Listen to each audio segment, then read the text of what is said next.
ঈমানের পথে অবিচল থেকে আমার মরণ যেন হয়। বলেন আমিন। ঈমানের পথে অটল অবিচল থাকার জন্য সবসময় দোয়া করবেন। আরেকজন মুমিনের চিন্তা এটাই হবে, আল্লাহ যেন ঈমানের সাথে আমারে মৃত্যু দেয়। কারণ ঈমান এখন আছে, মৃত্যুর সময় যদি ঈমান না থাকে এই ঈমানের কোনো দাম আল্লাহর কাছে নাই।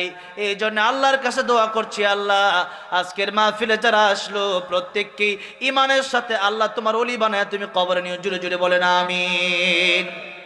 আমার ভাইরা, আমার মুরব্বী মাজিরা, ঈমানদার, সেই ঈমানদারের কথা বলছিলাম। আব্দুল্লাহ ইবনে হুযাফা বললেন, তেলে বেগুনে জ্বালায় দিতে পারো, 7 দিন ধরে খায় না, তাতে কি হয়েছে? আমার দেহের শক্তি কমতে পারে কিন্তু আমার ঈমানের শক্তি কমতে পারে না। আবু বকর সিদ্দিক রাদিয়াল্লাহু আনহু ওদিকে থাপ্পড় মারলেন, ওটা কি দেহের শক্তি না ঈমানের শক্তি? ঈমানের শক্তি। কারণ ইহুদি গালি দিছে কারে? আল্লাহর ইহুদি গালি দিছে নবীকে। আবু বকর সিদ্দিক রাদিয়াল্লাহু আনহু চিন্তা করলেন, আরেকটা থাপ্পড় আমি তারে দেব। ইহুদি আর মাথা উঠায় না, ওই যে এইভাবে রাখছে। আবু বকর কয়, ঠিক আছে, মাথা যেহেতু উঠায় না আমি চলে যাই বাড়িতে। আবু বকর সিদ্দিক চলে গেলেন বাড়িতে। ওইদিকে ইহুদি বিচার নিয়ে গেছে নবীজির কাছে। চুরি চুরি আবার সিনাজুরি, একটা কথা আছে আমাদের দেশে, চুরি চুরি আবার সিনাজুরি। দেখবেন এদেশে চুরি করলে সুরও দেখবেন অনেক সময় পরে ধরা খায়, আগে বলে চুরি করছে কেন রে, আজকে খবর আছে তার, অনেক জোরে জোরে কথা কয়, পরে দেখা যায় ওটাই সুর। এমন হয় কি হয় না? অনেক সময় এরকম হয়। সুরের মন পুলিশ পুলিশ। এবার ইহুদি গেছে নবীর কাছে বিচার নিয়ে, ইয়া রাসূলুল্লাহ, ইয়া হাবিবাল্লাহ, আবু বকর আমারে থাপ্পড় দিছে। নবী কয়, আরহাম উম্মতি বি উম্মতি আবু বকর। আবু বকরের মনটা হইল নরম। নবী বলেছেন আবু বকরের মনটা নরম না, মনে হয় ওমর থাপ্পড় দিছে, কারণ ওমর হইল গরম। আসাদুহুম ফি আমরিল্লাহি ওমর, ওমর হইল গরম। আর আরহাম উম্মতি বি উম্মতি আবু বকর, আবু বকর হইল নরম। আবু বকর তোমার থাপ্পড়টা দেয় নাই, মনে হয় ওমর দিছে। ইহুদি কয়, না ওগো নবী, আমি আবু বকর কেউ চিনি, ওমর কেউ চিনি, আমার থাপ্পড়টা আবু বকরই দিয়েছে। ইয়া রাসূলুল্লাহ, এর বিচার করতে হবে, বিচার আমি চাই। নবীজি দেখলেন আবু বকর সিদ্দিক রাদিয়াল্লাহু আনহু আসতেছেন। আবু বকর সিদ্দিক রাদিয়াল্লাহু আনহু এসেই বললেন, ইয়া রাসূলুল্লাহ, ইয়া হাবিবাল্লাহ, আপনি আমার অনুমতি দেন, তারে আরেকটা থাপ্পড় আমি দেব। আল্লাহু আকবার। আমার নবী অবাক হয়ে গেলেন, কি কয়, বলে কি? আবু বকর এত নরম, আমি তো এতক্ষণ বিশ্বাসই করি নাই যে আবু বকর তারে থাপ্পড় মারছে, আর আবু বকরের নামে বিচার আসছে। এখন দেখি বলতেছে, হুজুর অনুমতি দেন, আরেকটা দেই, মানে আগে একটা দিছে, আরেকটা মানে আগে একটা দিছে। নবীজি ডাক দিয়ে বলেন, আবু বকর, একটা থাপ্পড় তুমি তার মানে আগেই দিয়েছো। ইয়া রাসূলুল্লাহ, একটা থাপ্পড় আমি তার আগেই দিছি। বলেন আবু বকর, তুমি তারে মারলা কেন? আবু বকর বলেন, ইয়া রাসূলুল্লাহ, ইয়া হাবিবাল্লাহ, আমার জীবনের চাইতেও বেশি আপনারে ভালোবাসি। ইয়া রাসূলুল্লাহ, আমারে ধমক দিলে, আমারে গালি দিলে চুপ থাকতে পারি, আপনাকে গালি দিলে সহ্য করতে পারি না, আল্লাহকে গালি দিলে আমি সহ্য করতে পারি না, কারণ আমি ঈমানদার। ঈমানদারকে ব্যক্তিগত কথা বললে ঈমানদার সহ্য করতে পারে, ঈমানদারের পরিবার নিয়ে কথা বললে সহ্য করতে পারেন, তবে আল্লাহর কসম, ওয়াল্লাহি বিল্লাহি তাল্লাহি, ঈমানদারের সামনে যদি আল্লাহর কোরআনের বিরুদ্ধে কথা বলা হয়, ঈমানদার তা কখনো বরদাস্ত করতে পারে না। জোরে বলেন, কথা ঠিক না বেঠে? কাতারে আমার সাথে দেখা হলো শামীম সাইদি হাফিজাহুল্লাহ, আল্লামা সাইদি সাহেবের ছেলের সাথে একটা প্রোগ্রাম ছিল একসাথে। আমি বসলাম ওনার সাথে, অনেক চোখের পানি ছেড়ে ছিঁড়ে বলছিলেন আমার বাবা কত ভালো।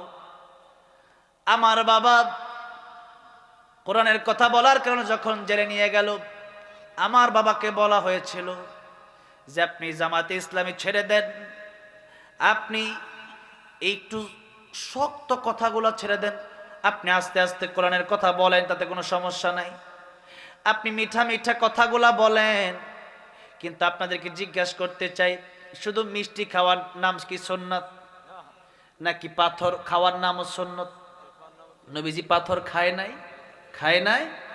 সুন্নাত নয় শুধু দাওয়াতের মেহমান, সুন্নাত নয় শুধু খাওয়া শেষে মধুপান, আরো কিছু সুন্নাত আছে তুমি জানো কি? জানলেও জীবনে কখনো তা মানো কি? সুন্নাত শুধু নয় বকরি চড়াতে যাওয়া, আর সুন্নাত হলো পাথরের আঘাত খাওয়া। ঠিক না ঠিক? মুহাব্বতে তার খালিদ মোরালি আবু বকরের মতো পাশে থাকো কি? আর কিছু সুন্নাত আছে তুমি জানো কি? জানলেও জীবনে কখনো তা মানো কি? ঠিক না বেঠে? এই জন্য সুন্নত শুধু মিষ্টি খাবার নাম নয়, সুন্নত হলো আল্লাহ রাব্বুল আলামিনের জন্য, আল্লাহর কোরআনের জন্য, নবীর ইজ্জতের জন্য নিজের জীবনটা দিয়ে দেওয়া, এটাও হচ্ছে নবীর সুন্নাত। যেরকম আমি লিখেছি আল্লামা সাইদি, তুমি মরণি শহীদ হয়েছো, তুমি এটাই জানি, এটা একটা মিনিংস আছে, এটা একটা অর্থ আছে। তার মানে আল্লাহ বলেছেন লা তাকুলু লিমান ইউকতালু ফি সাবিলিল্লাহি আমওয়াত, যারা আমার রাস্তায় শহীদ হয়ে যায় তাদেরকে তোমরা মৃত বলবা না, তারা শহীদ, এরা জীবন্ত। তারা কবরে আসে, তাদের মৃত্যুর সাথে সাথে তাদের আত্মাকে আমি আল্লাহ রাব্বুল আমিন সবুজ পাখি বানায়া জান্নাতের ভিতরে উড়াই আর খাবার দেই। বাল আহইয়াউন ইনদা রাব্বিহিম ইরযাকুন, তারা জীবিত, আল্লাহু আকবার, এবং তাদেরকে রিজিক দেওয়া হয়। সুতরাং আমি সেই কোরআন আয়াতের দিকে লক্ষ্য করে আরো অসংখ্য দলিল, প্রত্যেকটা আমি যে গানগুলো লিখেছি গানের অনেক দলিল আছে। দলিল ছাড়া তো গান লেখা যাবে না, দলিল ছাড়া তো কবিতা বানানো যাবে না। তাহলে মূর্খের বাচ্চারা কিসের কবি ওইটা? যে ব্যক্তি কবিতা বানালো ধর্ম যার যার উৎসব সবার, একটা মূর্খ।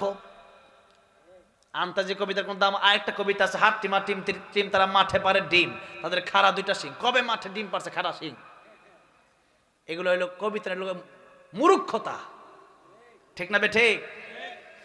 এই জন্য আমি যদি বলি বিয়া যার যার, বউ সবার হবে না, ক্ষেত যার যার, ফসল সবার হবে, কেন হবে না? এটা নিয়ম নাই, এটা সিস্টেম নাই। আল্লাহ রাব্বুল আলামিন বললেন ইসলাম যারা মানবে তাদের ধর্ম শুধু ইসলামের ধর্মই হবে, হিন্দুর ধর্মে হিন্দুর পূজায় কোনো মুসলমান যেতে পারবে না। আপনি যদি কোন আমি যাব, আমি কবিতা মানি, তো তুমি কবিতা মানো, তোমার কোরআনের দরকার নাই, থাকো জাহান্নামে, আমার আল্লাহর কি? আল্লাহর নবী বললেন যার সাথে যার মহাব্বত তার সাথে তার কিয়ামত। মহাব্বত যদি তোমার হিন্দুর সাথে হয়, ঠিক আছে, তুমি হিন্দুর সাথে যাইও জাহান্নামে। মহাব্বত যদি খ্রিস্টানের সাথে হয়, তুমি যাইও খ্রিস্টানের সাথে জাহান্নামে। তা তো রাজি না। তো রাজি না হলে কোরআন মেনে নেন, এছাড়া জান্নাতে যাওয়ার কোনো বিকল্প রাস্তা নাই। এবার নবীজি বললেন তোমাদের ধর্ম আমি মানতে পারবো না। এবার নবীজিকে লোভ দেখানো হলো যে কাজ করো, ঠিক আছে, আমাদের ধর্ম মানার দরকার নাই, তুমি যে ধর্ম ওইটাই মানো, কিন্তু আমাদেরকে এগুলো দাওয়াত দিও না।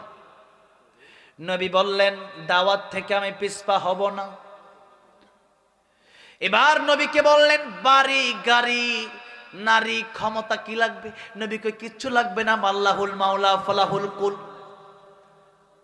আপনি আল্লাহর প্রেমে পাগল হন, আল্লাহ দুনিয়া আপনার পায়ে ঢেলে দেবেন, অটোমেটিক দুনিয়া আপনার পিছনে পিছনে ঘুরবেন।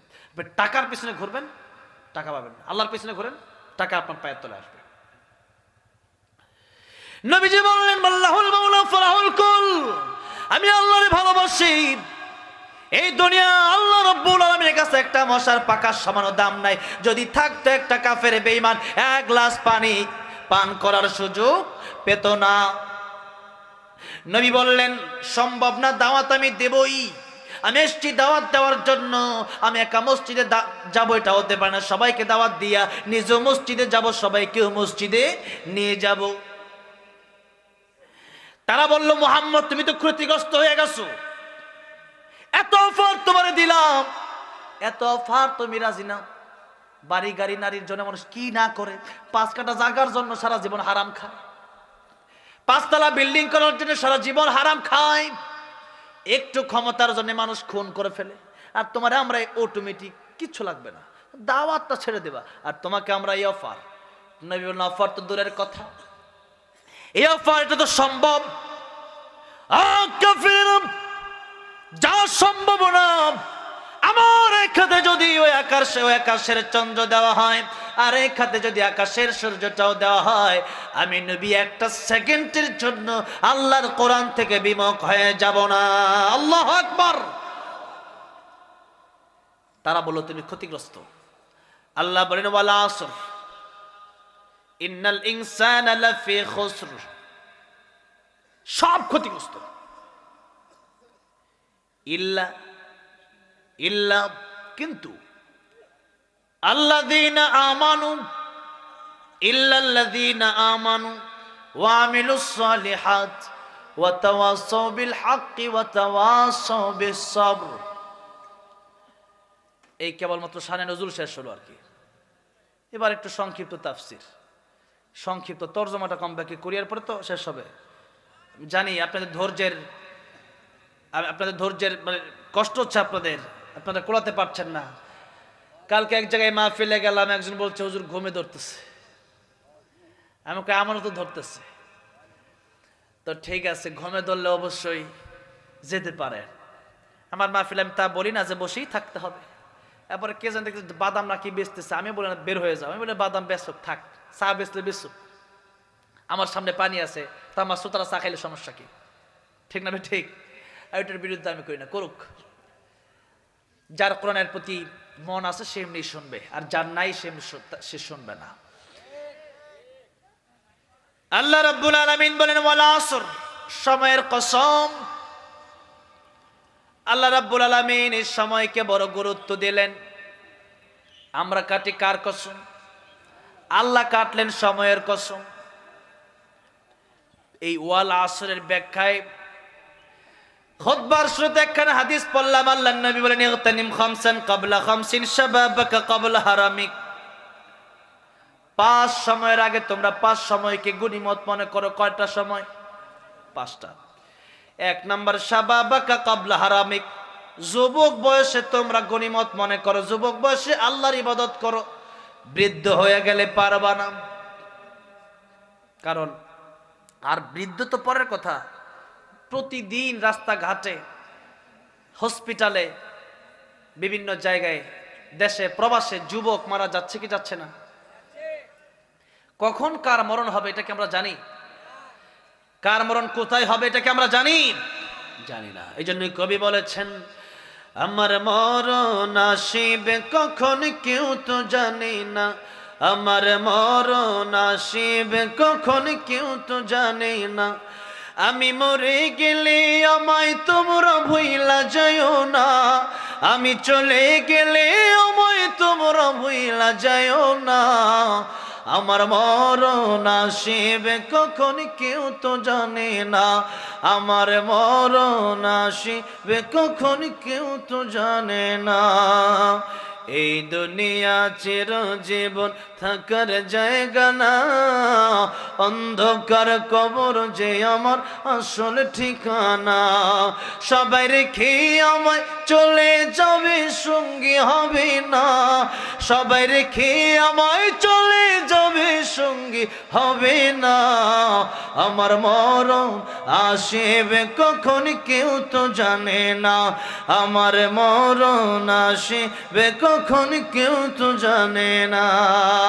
এই জন্য আল্লাহ বলেন ইন্না সাআতাতি আতুনাকাদু ফিহা লিতুজজা কুল্লু নাফসিন বিমা তাসআ। সূরা তাহায় আল্লাহ বললেন মৃত্যু আমি আল্লাহ গোপন রেখে দিয়েছি। কি রেখে দিয়েছি? গোপন রেখে দিয়েছি। কার মরণ কোথায় হবে, কখন হবে, কেউ জানে না।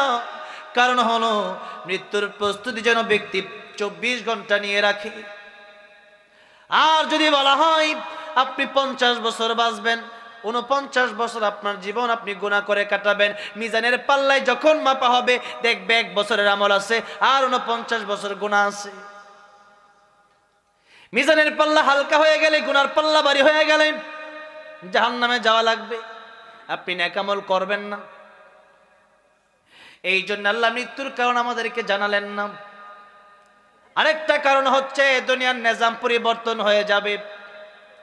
এই দুনিয়ায় আপনি চলাফেরা করেন, বাস আসতেছে, হরেন দিচ্ছে, আপনি সরে গেলেন কেন? আমি যদি বাসের নিচে পড়ে যাই আমি মরে যাব। কিন্তু আপনি যদি জানেন 2026 সালে আমার মৃত্যু হবে, বাস আসবে, ট্রাক আসবে, পুলিশ বলবে ওই দিকে যাও, আপনি বলবেন আমার উপরে চাক্কা উঠায় দাও, যাও গা। কেন? যে আমি তো মরবো না, আমার মরণ তো 2026 সালে। তো আল্লাহ মৃত্যুর কথা জানালেন না, কারণ দুনিয়ার নিজাম, দুনিয়ার সিস্টেম ঠিক থাকবে না। বাস যাবে, যেতে পারবে না, লোক দাঁড়ায় থাকবে, যে আমার তো মরণই হবে না, তো চাকা চলে যাক আমার উপর দিয়ে, আমি তো মরবো না। হ্যাঁ, দুনিয়ার নিজাম ঠিক থাকবে না। এই জন্য আল্লাহ মরণের কথা জানালেন না। আল্লাহ রাব্বুল আলামিন বলেন, ইদা জাআজালুহুম লা ইস্তাখিরুনা সাআতাও ওয়া লা ইস্তাকদিমুন। মৃত্যুর সময় যখন হয়ে যাবে, 1 সেকেন্ড আগেও না পরেও না। মরণের সময় হয়ে গেলে মালাকুল মউত সাথে সাথে তোমার কাছে চলে যাবে, 1 মিনিট সময় তোমার দেওয়া হবে না। সুতরাং এই দুনিয়ায় আজ আছি কাল নাই, নাই নাই।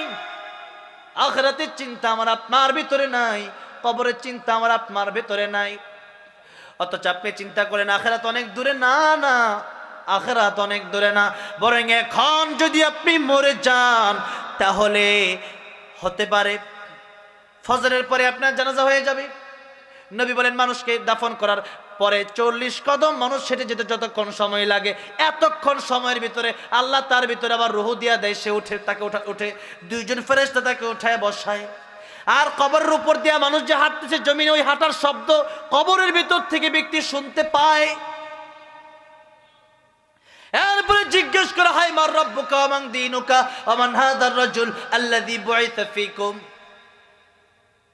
কিসে চাকরি করতে, কয় টাকা বেতন পেতে, কয়টা বাড়ি, কয়টা গাড়ি, কত টাকার মালিক, তা জিজ্ঞেস করা হবে না। বলা হবে রবকে রবের পরিচয় দাও, দিন কি দিনের পরিচয় দাও। আমার নবীকে দেখায় বলা হবে চিনো। যারা প্রকৃত উম্মত তারা তো দুনিয়াতে নবীকে স্বপ্নেই দেখে, সুবহানাল্লাহ, দেখেই চিনবে, বলবে এটা তো আমার প্যারা নবী, যেই নবীকে জীবনের চাইতে বেশি ভালোবাসতাম। আল্লাহ বলবেন ঠিক আছে, এবার তার আরামের ঘুম ঘুমাইতে দাও। মিনিমাম 40,000 বছর এক একজন কবরবাসী ঘুমাবে, কেউ ঘুম ডিস্টার্ব করবে না। 40,000 বছর মিনিমাম। এরপরে ইসরাফিল আলাইহিস সালাম সিংহায় ফুৎকার দিবে। এরপরে সে বলবে কে আমার ঘুম ভাঙালো? আল্লাহ বলবেন সেই ওয়াদা আমার সত্য হয়েছে আজকে। আমি যে বলেছিলাম কিয়ামতের দিন আমি আল্লাহ কায়েম করব, শেষ বিচারের দিন, এরপরে আর কোনো দিন নাই। এরপরে জান্নাত জাহান্নাম, ফারিকুন ফিল জান্নাতি ওয়া ফারিকুন ফিস সাইর। আজকে তোমরা 2 দলে বিভক্ত হয়ে যাও।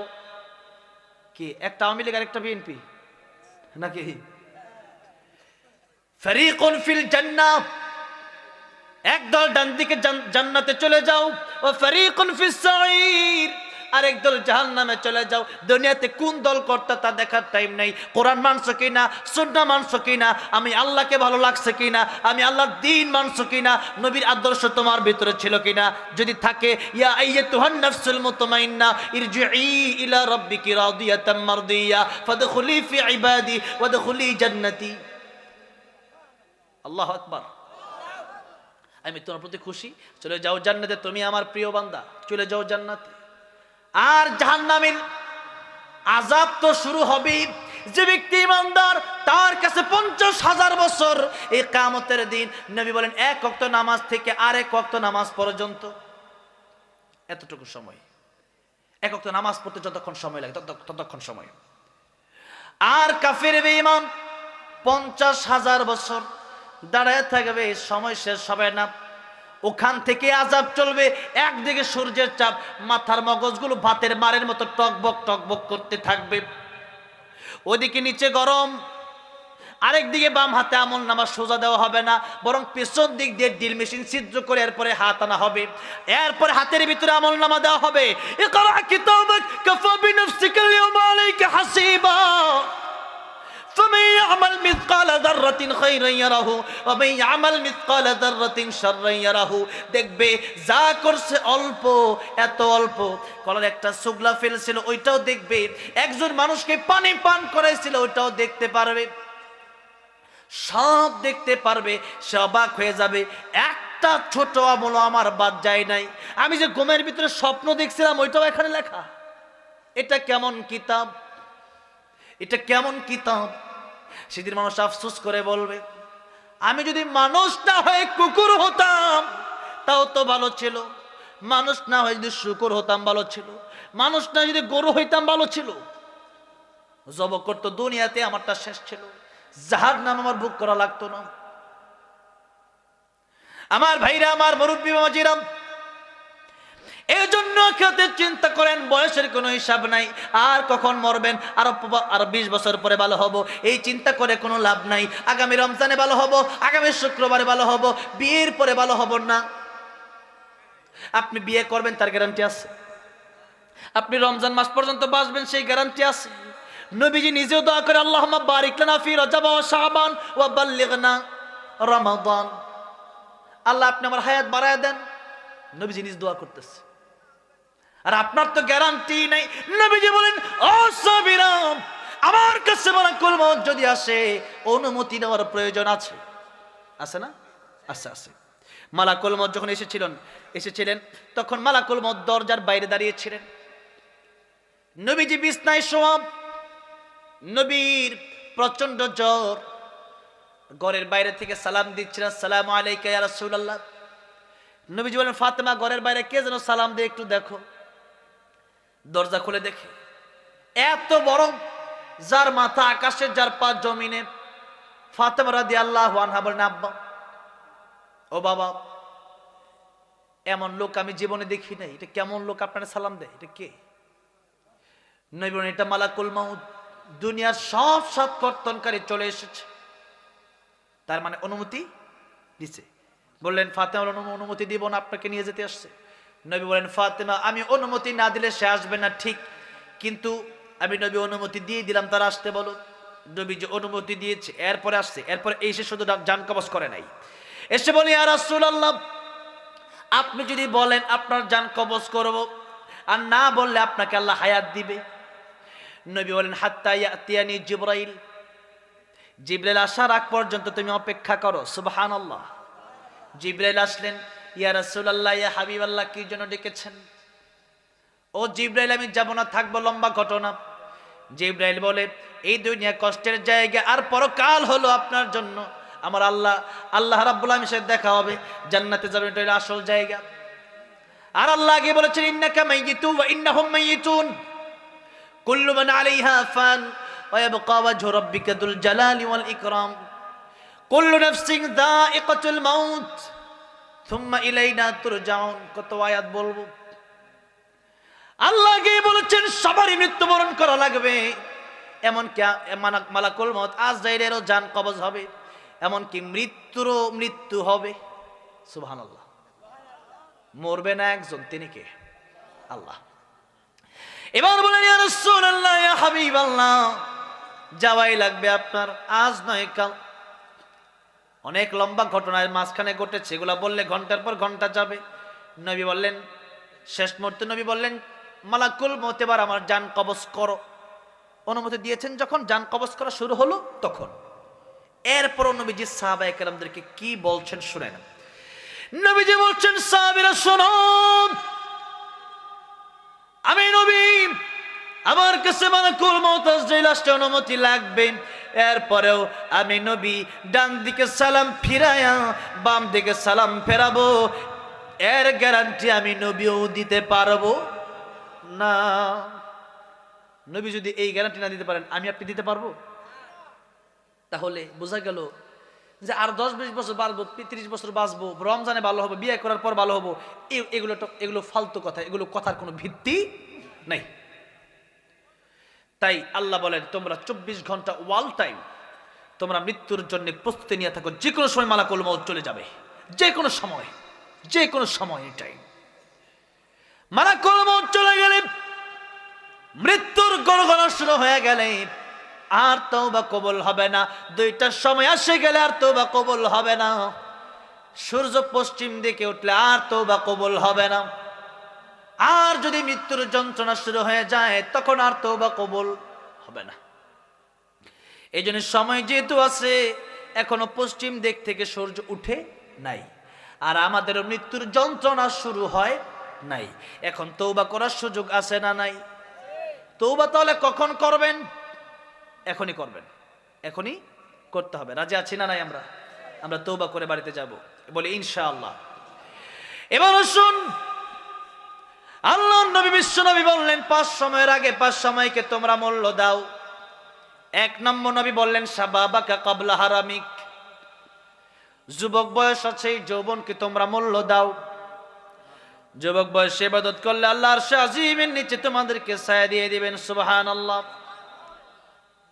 প্রত্যেকটা কথার মর্ম অনেক, অর্থ অনেক বেশি।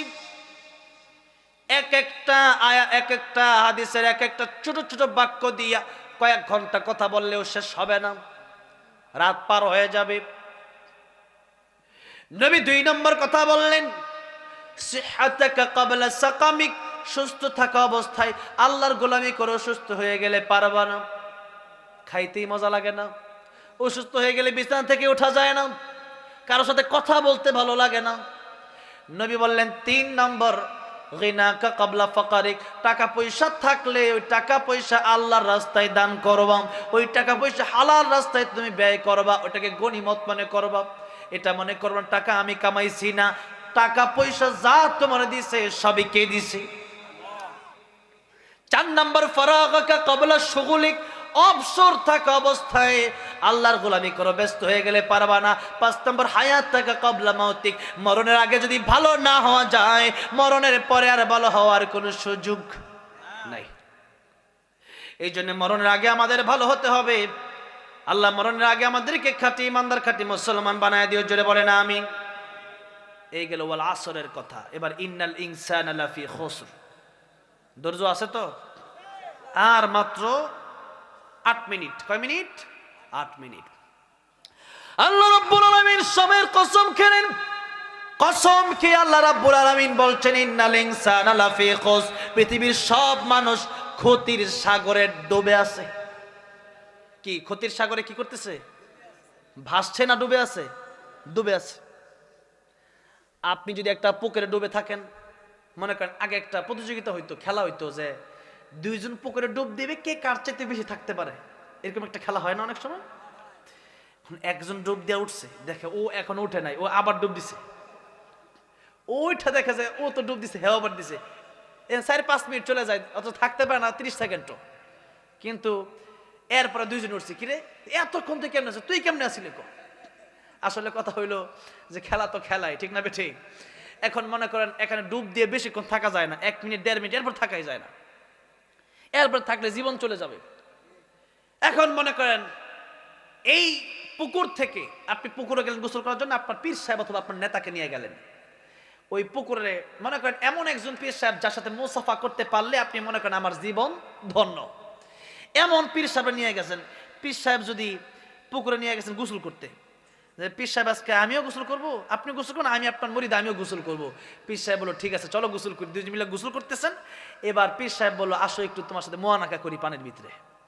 মোয়ানাকা করলো, আপনারে এমন মোয়ানাকা করছে, আসো ডুব দিয়ে কতক্ষণ থাকি। 1 মিনিট 2 মিনিট 3 মিনিট চলে যায়, আপনার ছাড়ে না। যার সাথে আপনি মুসাফা করতে পারলে নিজে ধন্য মনে করেন। এবার ওই পীর সাহেব যদি আপনার ওই পানির নিচে নিয়ে যায়, পরে যদি না ছাড়ে, আপনি প্রথমত ধাক্কা দিবেন যে সরেন, ঠিক না ঠিক? এরপর দেখতেছেন ছাড়ে না, তখন ঘুষিও দিবেন যে আমার বাঁচতে হবে। কিসের পীর? ঠিক না ঠিক? কোনো পীরসির কাজ হবে না, আমার বাঁচতে হবে, আমার জীবন আগে। এরপরে এবার ছাড়তেছে না, এবার লাথি ঘুষি যা আছে সব দেখুন শহর আনতে। কিসের পীর? আগে আমার বাঁচতে দে, 5 মিনিট হয়ে গেছে, পানি খাইতে গেছে, পেট ফুলে গেছে, পরে মরে যাবো। জীবন বাঁচানোর জন্য একটা মানুষ একটা পীর যদি তারা নিয়ে পুকুরের তলে, পুকুরের নিচে 5 মিনিট 10 মিনিট থাকে, তখন সে আর সহ্য করে না আমার পীর হোক। মনে করেন আপনার নেতা, ওই নেতারে আমার নেতা তোমার নেতা ফুলের চেয়ে পবিত্র, কত স্লোগান দিলেন। এরপরে ওই নেতা আপনি নিয়ে 20 মিনিট ধরে পুকুরের নিচে, আপনি নেতার ওই নেতা, তোর নেতার গোষ্ঠী রাখ, তোরা আগে দেখি শহর এখান থেকে, ঘুষি দিয়ে লাথি দিয়ে আপনি পুকুরের উপরে উঠবেন যে আল্লাহ বাঁচা গেল। ঠিক না ঠিক? আমি আপনাদেরকে জিজ্ঞেস করতে চাই, জীবনের দাম বেশি না ইমানের দাম বেশি? জীবনটা যদি চলেও যায়, জীবন আবার পাবেন কবরে যাওয়ার পরে, কিন্তু ইমান যদি চলে যায় কবরে যাওয়ার পরে, এই ইমান নতুন করে আনার কোনো সিস্টেম নাই। এবার আসুন ইমানের প্রশ্নে। আল্লাহ রাব্বুল আমিন বলেন সবাই ক্ষতিগ্রস্ত ইল্লাল্লাযীনা আমানু।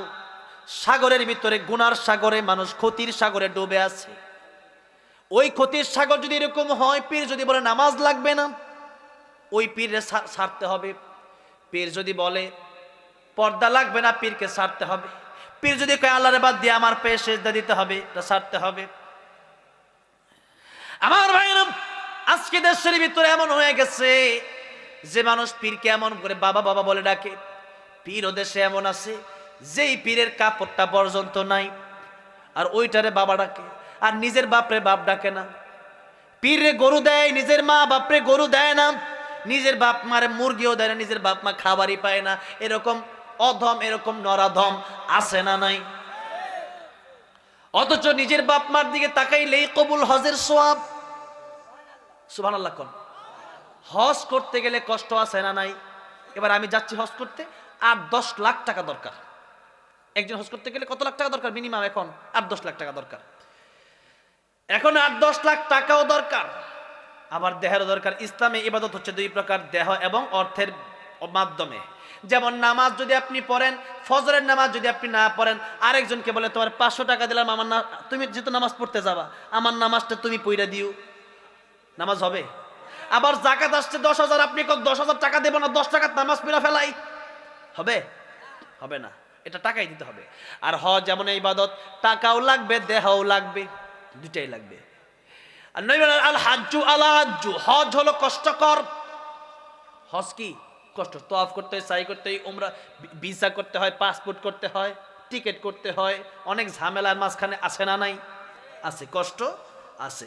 কিন্তু নবী বললেন ও দুনিয়ার মানুষেরা, মা আর বাবার দিকে যদি একবার নেক নজর দিয়ে তাকাতে পারো, আমার আল্লাহ একটা কবুল হজের সওয়াব দেবেন। সাহাবে জিজ্ঞেস করেন ইয়া রাসূলুল্লাহ, আমি যদি 100 বার তাকাই, আমার আল্লাহকে 100 কবুল হজের সওয়াব দেবে?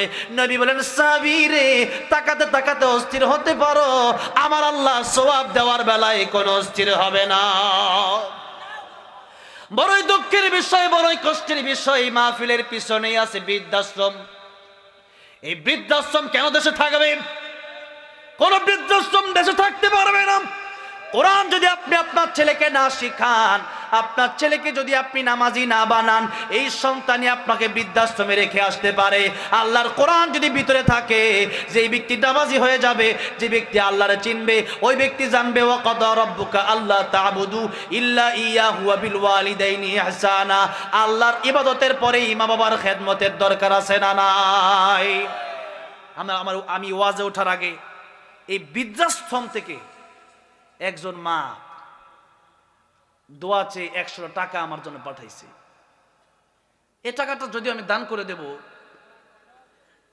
তো আমার খুব কষ্ট লাগছে। এই বৃদ্ধাশ্রমে যে মা বাবাগুলো আছে, তাদের কি সন্তানরা নাই? সন্তান নাই? আছে। আমি এক বৃদ্ধাশ্রমে গিয়েছিলাম, জিজ্ঞেস করলাম আপনার সন্তান কি করে? বলে বড় একজন ডক্টর, আমেরিকায় থাকে। সমস্যা কি? যে এত বড় ডক্টর আমেরিকায় থাকে, দেশে আসতে পারে না, তো আর তার স্ত্রী সেও বাড়িতে আমাকে সহ্য করতে পারে না, সেই কারণে সে আমাকে বৃদ্ধাশ্রমে রেখে গেছে। নাউজুবিল্লাহ পড়েন। এই জন্য আমি বলি, আপনার সন্তানকে আপনি ডক্টর বানান, ইঞ্জিনিয়ার বানান, আপনি আপনার সন্তানকে উকিল, জজ, ব্যারিস্টার বানান, কিন্তু সন্তানকে প্রাথমিক শিক্ষা আল্লাহর কোরআনের শিক্ষা দেওয়ার দরকার আছে না নাই?